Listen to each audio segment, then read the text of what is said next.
Halo, salam sehat. Kali ini kita akan membahas mengenai pemberian ASI eksklusif pada anak. Tahukah Ibu, kebutuhan dari nutrisi pada bayi hingga usia 6 bulan itu dapat tercukupi hanya dengan ASI saja. Jadi, apa itu ASI eksklusif? ASI eksklusif merupakan pemberian ASI saja pada anak hingga usia 6 bulan tanpa tambahan minuman lain seperti susu formula ataupun air dan tanpa tambahan makanan lain seperti bubur ataupun nasi. Lalu, berdasarkan WHO terdapat 3 rekomendasi utama untuk mencapai kesuksesan ASI eksklusif. Yang pertama yaitu, ibu harus yakin bahwa ASI merupakan yang terbaik bagi ibu, bayi, dan keluarga. Dan yang kedua, ibu harus tahu teknik menyusui yang benar. Lalu yang ketiga, evaluasi tumbuh kembang anak dan pemberian PASI pada anak yang berusia lebih dari 6 bulan. Lalu, mengapa harus ASI? Memang apa saja kandungan terdapat pada ASI? Kandungan pada ASI itu sangat bervariasi tergantung pada nutrisi ibu dan juga untuk pemberian kepada bayi. Di mana ASI diberikan pada 7 hari pertama usia bayi disebut dengan kolostrum yang mengandung banyak antibodi dan juga vitamin A yang bagus untuk mencegah infeksi dan juga mencegah alergi pada bayi. Kemudian, protein terkandung pada ASI itu banyak mengandung whey yang merupakan protein yang dapat diserap oleh usus bayi. Kemudian, asam amino yang penting untuk perkembangan otak bayi itu banyak terdapat pada ASI dibandingkan susu formula. Selain itu, kandungan lemak yang terdapat pada ASI juga lebih bagus dibandingkan pada susu formula yang bagus untuk perkembangan saraf bayi. Dan yang terakhir, pada ASI terdapat banyak kandungan vitamin dan mineral yang baik untuk pembentukan sel pada bayi. Nah, kita sudah tahu mengenai pentingnya ASI bagi bayi. Namun ternyata, menyusui tidak hanya memiliki manfaat bagi bayi, namun juga bagi ibu. Beberapa manfaat ASI bagi bayi adalah yang pertama, ASI merupakan nutrisi yang sempurna bagi bayi karena dapat dicerna dan diserap dengan mudah oleh tubuh bayi.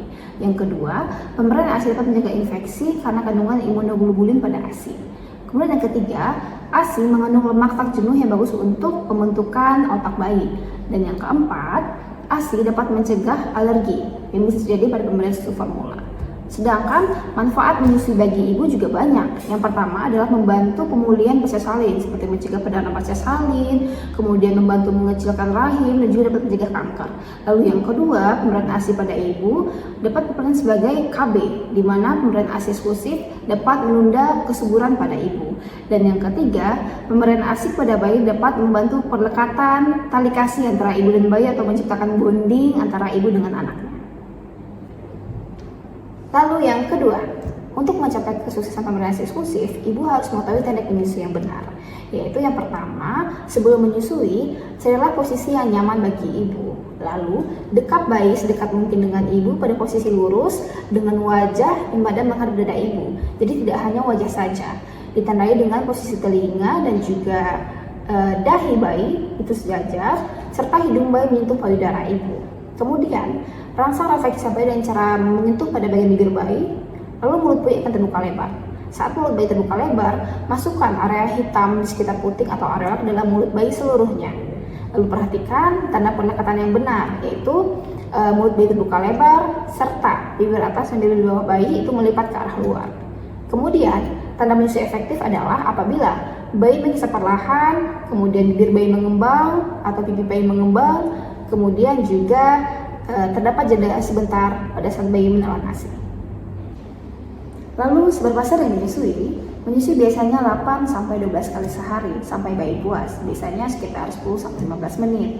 Namun, pada minggu awal kelahiran, bayi harus dibangunkan apabila tidak menyusui lebih dari 4 jam.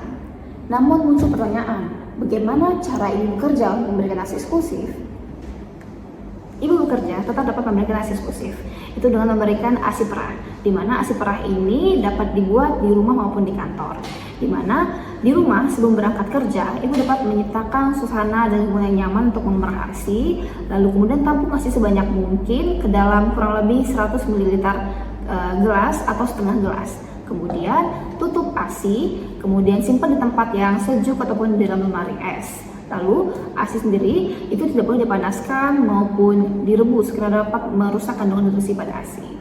Sedangkan di kantor, ibu dapat memerah ASI setiap 3 jam sekali untuk memberikan rasa nyaman dan mencegah rembes pada ASI. Kemudian ASI tersebut disimpan di lemari es, lalu nanti dibawa pulang dan menggunakan termos es. Setelah itu, menyusui dapat dilanjutkan di rumah pada waktu senggang ibu, seperti pada saat malam setelah kerja ataupun pagi sebelum berangkat kerja. ASI perah tersebut berapa lama dapat disimpan? ASI yang disimpan dalam suhu ruangan dapat bertahan sekitar 4-8 jam. Apabila disimpan di lemari es atau kulkas dapat bertahan sekitar 1-2 hari.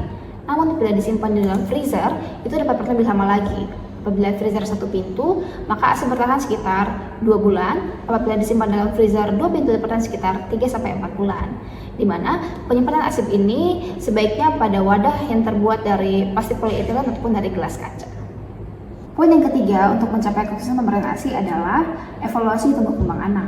Anak yang terus-menerus menangis karena membuat ibu khawatir terhadap pemberian ASI, takut tidak cukup. Padahal anak menangis bukan hanya karena lapar, bisa jadi karena tidak nyaman ataupun sebagainya.